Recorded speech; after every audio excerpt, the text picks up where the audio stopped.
ఓం శ్రీమాత్రే నమః. యు1 YouTube channel ప్రేక్షకులకు నమస్కారం. 2026 జనవరి నుండి 2026 డిసెంబర్ వరకు కలిగినటువంటి సంవత్సర ఫలితాలను చూడడానికి ప్రయత్నం చేద్దాం.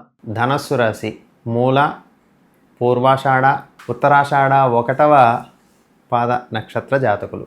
తృతీయ స్థానంలో రాహువు, చతుర్థ స్థానంలో శని, అష్టమ స్థానంలో గురువు, నవమ స్థానంలో కేతువు సంచార కారణంగా ఈ అర్ధాష్టమ శని ప్రభావం అనేటటువంటిది ధనస్సు రాశి వారికి కలుగుతూ ఉంటుంది.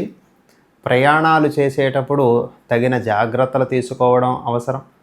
చిన్నపాటి ప్రమాదాలు జరగడానికి అవకాశం ఉంటుంది. తమ యొక్క తోబుట్టువులతో కొంత సఖ్యత తగ్గి ఇబ్బందులు కలగడానికి అవకాశం అనేటటువంటిది ఉంటుంది. కాబట్టి ధనస్సు రాశివారు తోబుట్టువులతో సక్రమంగా ఉండడం, సోదర సోదరీమణులను గౌరవించడం, వారికి ఇబ్బందులు ఏర్పడేటప్పుడు నేనున్నాను అనేటటువంటి భరోసాను ఇవ్వడం వలన ధనస్సు రాశి వారికి ఉపయుక్తమైనటువంటి కాలం కల్పించబడుతుంది. వ్యవసాయ రంగంలో ఉండేటటువంటి వ్యక్తులకు శుభ ఫలితాలు కనిపిస్తున్నప్పటికీ సంవత్సర మధ్యం నుండి కొన్ని చికాకులు కలగడానికి అవకాశం ఉంటుంది. అర్ధాష్టమ శని ప్రభావ కారణంగా భూ సంబంధమైనటువంటి తగాదాలు ఏర్పడడానికి, పంటలు సగం సగం రావడానికి అవకాశం ఉంటుంది. కాబట్టి వ్యవసాయదారులకు ఈ సంవత్సరం మిశ్రమమైనటువంటి ఫలితాలను పొందుతారు. ఉద్యోగస్తులలో దూర ప్రాంతాలకు బదిలీ జరగడానికి, కుటుంబంలో సౌఖ్యం కొంత తగ్గడానికి కూడా అవకాశం ఉంటుంది. కుటుంబ సభ్యుల మధ్య విభేదాలు కారణంగా మానసికమైనటువంటి ప్రశాంతత దూరమవుతూ ఉంటుంది. కాబట్టి కుటుంబ బాధ్యతలను ప్రధానంగా నెరవేరుస్తూ తరువాత ఉద్యోగ సంబంధమైనటువంటి విషయాలను చూసుకోవడం ద్వారా కుటుంబంలో మానసిక ప్రశాంతత కలగడానికి అవకాశం ఉంటుంది. మీకు రావలసినటువంటి ప్రమోషన్లు కొంత ఆలస్యం అవ్వడానికి అవకాశం ఉంది. వ్యాపారస్తులలో ఆశించినటువంటి ఫలితాలు లేకపోవడం వలన ఇబ్బందులకు గురి అవుతారు. ఇప్పటి వరకు చేసినటువంటి అప్పులకు గాను తమ సొంత ఆస్తులను అమ్మవలసిన అవసరం కూడా ఏర్పడే అవకాశం ఉంది. కాబట్టి ఆ అప్పుల విషయంలో ప్రత్యేకమైనటువంటి జాగ్రత్త వహించవలసినటువంటి కాలంగా ఈ యొక్క ధనస్సు రాశి వారికి చెప్పవచ్చు.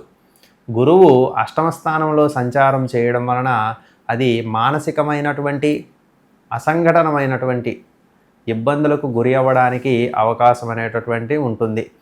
మనం ఏదైతే ఎక్స్పెక్ట్ చేయమో అటువంటి పరిస్థితులు మన జీవితాన్ని చుట్టుముట్టడానికి కూడా అవకాశం ఉంటుంది. రాజకీయ రంగంలో ఉన్నటువంటి వ్యక్తులు బొటాబొటిగా విజయాన్ని సాధించడానికి అవకాశం ఉంటుంది. ప్రజలలో కీర్తి ప్రతిష్టలు పొందుతారు. పార్టీకి చేసినటువంటి సేవలు చిరస్మరణీయంగా వీరిని అభివృద్ధి పదంలో నడిపించడానికి ఈ సంవత్సరం అవకాశం ఉంటుంది. మొత్తానికి వీరు చేసినటువంటి కార్యాచరణకు ఏదో ఒక పదవి అనేటటువంటిది వీరికి వరించడం ఈ సంవత్సరం జరుగుతూ ఉంటుంది. కాబట్టి రాజకీయ రంగంలో కృషి చేసినటువంటి వ్యక్తులకు ఈ సంవత్సరం కొంత అనుకూలంగా చెప్పవచ్చు. విద్యార్థులలో తాము కోరినటువంటి స్థానాలలో సీట్లు పొందుతారు.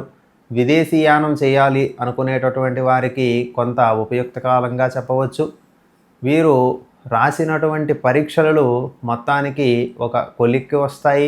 ఉద్యోగాల కోసం చేసేటటువంటి ప్రయత్నాలు సఫలీకృతం అవ్వడానికి అవకాశం ఉంటుంది. మూలా నక్షత్రం వారు గణపతి ఆరాధన చేయడం, ప్రధానంగా విద్యార్థులు విద్యా గణపతిని ఆరాధన చేయడం విశేషమైనటువంటి ఫలితాన్ని ఇస్తుంది. పూర్వాషాఢ వారు శుక్రునికి ప్రీతిగా శ్రీ మహాలక్ష్మిని ఆరాధన చేయడం మరియు చంద్రభగవానుని కూడా ఆరాధన చేయడం విశేషమైనటువంటి ఫలితాన్ని ఇస్తుంది.